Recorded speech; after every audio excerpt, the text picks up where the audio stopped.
यदि अतीत में जिएंगे तो सिवाय आंसू के कुछ नहीं मिलेगा। अगर भविष्य के बारे में सोचते हुए जिएंगे कि क्या होगा मेरा भविष्य में, कैसा रहेगा मेरा भविष्य, पहुंच जाते ना तोते वाले के पास। अगर तोते वाला आपका भविष्य बताता तो उसका भविष्य कितना उज्जवल होना चाहिए था। एस्ट्रोलॉजर के पास पहुंच जाते हैं आप, तो फिर तो उसका बंगला गाड़ी सबसे बड़ा होना चाहिए था। न्यूमरोलॉजिस्ट के पास पहुंच जाते हैं आप, मेरा भविष्य कैसा होगा बताओ, तो फिर भय में जियोगे। अगर भविष्य की चिंता करते बैठोगे तो सिवाय भय के और कुछ नहीं है। लेकिन यदि आज में जियोगे तो सिर्फ आनंद में जियोगे, सिर्फ आनंद में। देखना है कैसे जीते हैं आनंद में।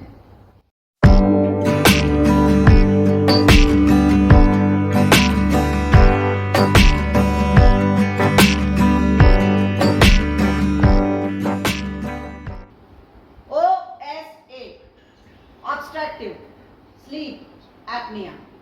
कई बार आपने देखा होगा रात में जब सो जाते हैं अचानक झटके से उठ के 1 सेकंड के लिए आप उठ के बैठ जाते हो, ऐसे करके एक जर्क लगेगा अननोइंगली, आप जानबूझ के नहीं लोगे झटका। लेकिन जब आप सो जाते हो तो सोने के बाद अचानक 2 मिनट के बाद एक झटका आएगा और फिर आप सो जाते, पता नहीं शायद सपना था, शायद थके हुए थे इसलिए झटका लगा। लेकिन ना, ऑब्स्ट्रक्टिव जो हो रहा है आपके पैसेज में, आपका ये जो थ्रोट है, ये जो हमारा थ्रोट है, ये क्या करता है, 3 चीज को सपोर्ट करता है। एक तो आपके थ्रोट मसल को, दूसरा आपके टॉन्सिल ग्लैंड को, और तीसरा आपके तालु को, पैलेट को। ये 3 चीज को सपोर्ट करता है आपका ये थ्रोट।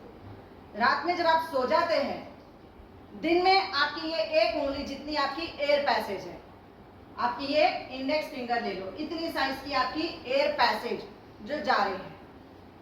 आप जब सो जाते हो तो इसकी आधी आपका आप जैसे ही तकिए पे अपना सर रखते हैं, आपका थ्रोट इमीडिएट रिलैक्सेशन के लिए चला जाता है, एकदम रिलैक्स हो जाता है। एयर पैसेज 50% इसकी आधी हो जाती है, पतली पड़ जाती है, लंबी और पतली पड़ जाती है। नेचुरल है ये, हर किसी के बॉडी में नेचुरली एकदम से एयर पैसेज की ट्यूब पतली पड़ जाती है और लंबी हो जाती है।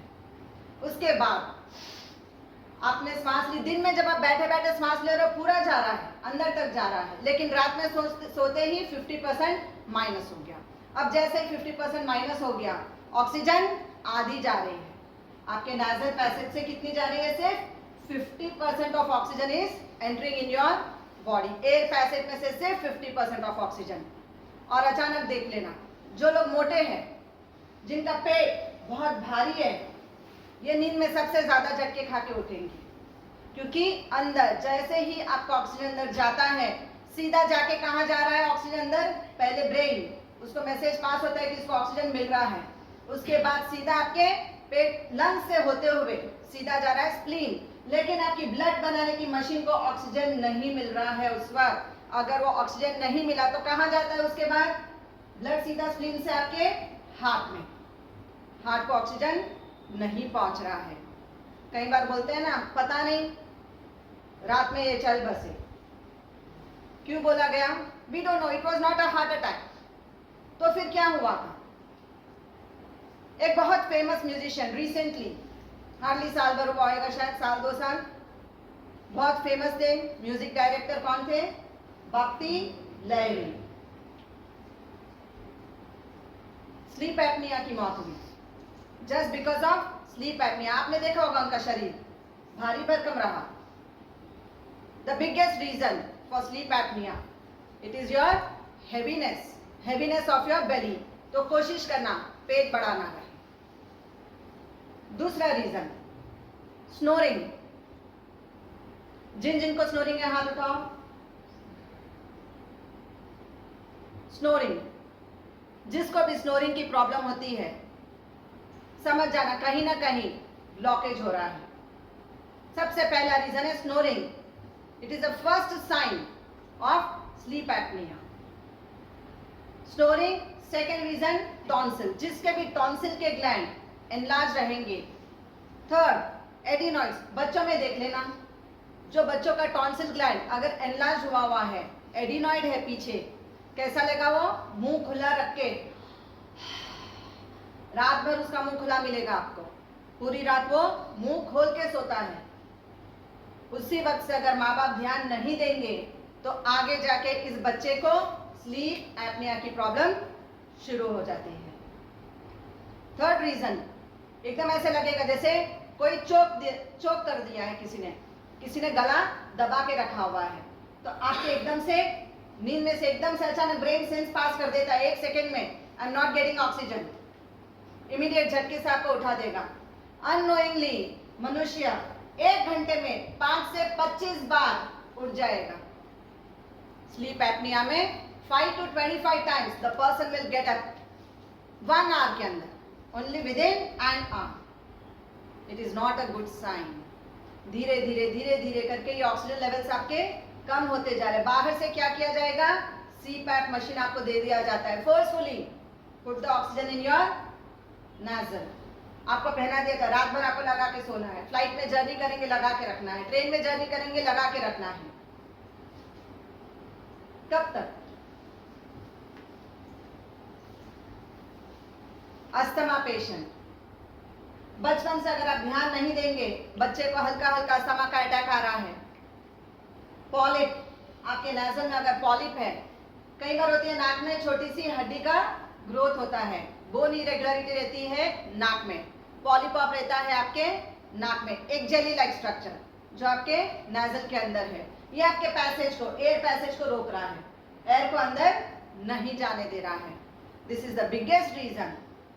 पॉलीपॉप, your small bone growth which is there, and third tonsil, fourth your adenoid. अब सबसे मुख्य बात, जो हार्ट पेशेंट है, जिनको बीपी हाई रहता है और जिनका डायबिटीज, टाइप 2 डायबिटीज है, ये रात में जब सोएगा सबसे पतले में पतला इसी का एयर पैसेज बन जाता है, और वो सोते वक्त कई बार तो जागते हुए, चलते फिरते हुए भी कैसे रहेगी उसकी आवाज, नींद में पूरी नींद नहीं ले पाता है, ये बार बार एयर पैसेज ब्लॉक होता है इनके, ये या तो रात भर सो नहीं पाएंगे, अगर कहीं टीवी देखने बैठे हैं नींद आ जाएगी, गाड़ी चला रहे हैं नींद आ जाएगी। You have to be very careful. Heart patient, high BP patient and type 2 diabetes patient, कैसे रहेगा उनका मुंह,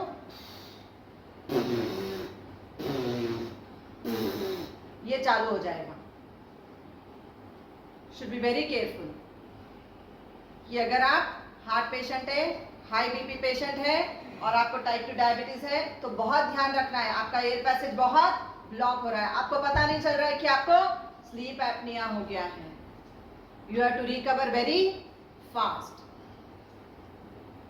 जिनको अल्कोहल लेने की आदत है, आपने देखा होगा अल्कोहल लेने वाला एकदम बेहोश हो जाता है, उसके थ्रोट मसल इमीडिएट उसको सुला देता है, एंड फिर स्लीप एपनिया का झटका उसको बार बार लगेगा, 5 से 25 बार नहीं, 5 से 30 बार लग जाएगा 1 घंटे में। तो has to be very careful. और स्लीप एपनिया की वजह से मौत होती है। हमको लगता है हार्ट अटैक आया, डॉक्टर बोला हार्ट अटैक तो था ही नहीं, पता नहीं कैसे हो गया, क्योंकि उसका थ्रोट चोक हो गया था, बिकॉज ऑफ अल्कोहल का जो लेयर है उसकी परत जब जम जाती है थ्रोट के आपके मसल पे, तो इमीडिएट आपकी मौत की शुरुआत उसी दिन से हो जाती है। जिनको स्मोकिंग की आदत है, इमीडिएट बी केयरफुल, आपके एयर पैसेज में जिसको भी स्मोकिंग की आदत है, बी केयरफुल, एयर पैसेज में इन्फ्लेमेशन हो जाता है, एंड इन्फ्लेमेशन होते ही चोक शुरू हो जाएगा, ब्लॉकेज शुरू हो जाता है पैसेज में, जगह नहीं है हवा को जाने के लिए। गुटखा ईटर, पूरी तरह से थ्रोट को चोक करके रख दिया है, और फिर आप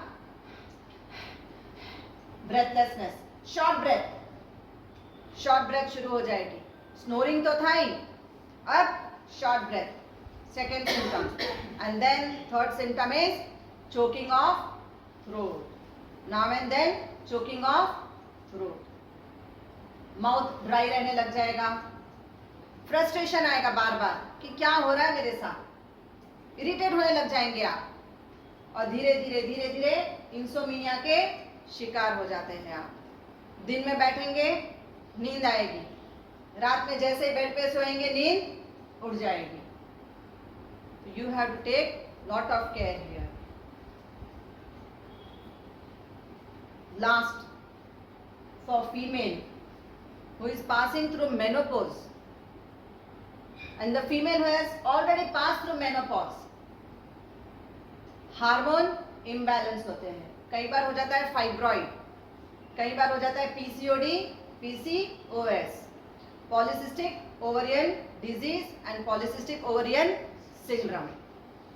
तो इसकी वजह से भी एक फीमेल को स्नोरिंग स्टार्ट हो जाती है। उसी दिन से ध्यान रखना शुरू कर देना है, because this will take you to choking of throat, क्योंकि हमारे प्रोजेस्टेरोन लेवल्स ऊपर है, हार्मोन्स, हैवीनेस आएगी ब्रेस्ट में, लगेगा भारी भारी लग रहा है ऊपर का हिस्सा, तभी समझ जाना है कि हमारे हार्मोन्स को हमको बैलेंस करना शुरू कर देना है। अचानक इरिटेशन स्टार्ट हो जाएगा, अचानक हॉट फ्लशेस शुरू हो जाएगी।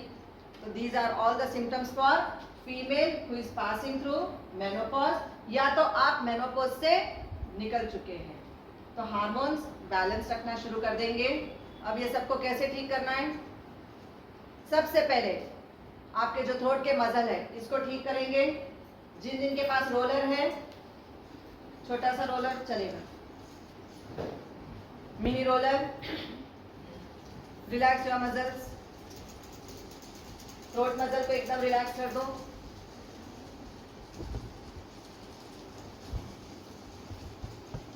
जिनके पास नहीं है, नॉट टू वरी। जिन का बॉडी ओबेसिटी में है, गर्दन में चर्बी बहुत जमा रहेगी, तो गर्दन की चर्बी को ठीक करना है, कम करो। Massage it. जिसको छोटे छोटे क्लॉट्स मिल रहे हैं बीच बीच में, समझ जाना एडिनॉइड है। Massage your T3, T4, TSH, T3, T4, TSH। किससे मसाज करना है? Walnut oil.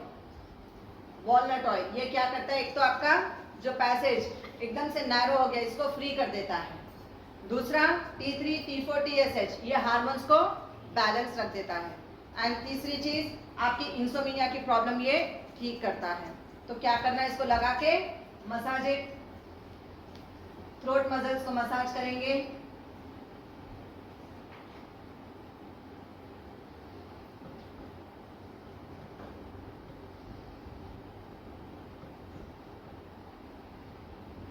तालू के पास clockwise, upper part, first part, then Adam's Apple,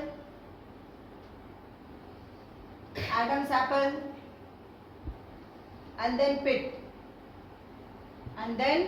pit, एक तो ऊपर की चर्बी को हमने रिलीज कर दिया प्रेस करके। Then Adam's Apple, T3, T4, TSH इसको ठीक किया। उसके बाद पिट में करते ही इमीडिएट टॉन्सिल रिलैक्स हो गया आपका। Massage it, make a cup and massage it. अब पैसेज कहाँ से? एयर कहाँ से जा रही है? नाजल में से। Massage it. Take a deep breath, relax.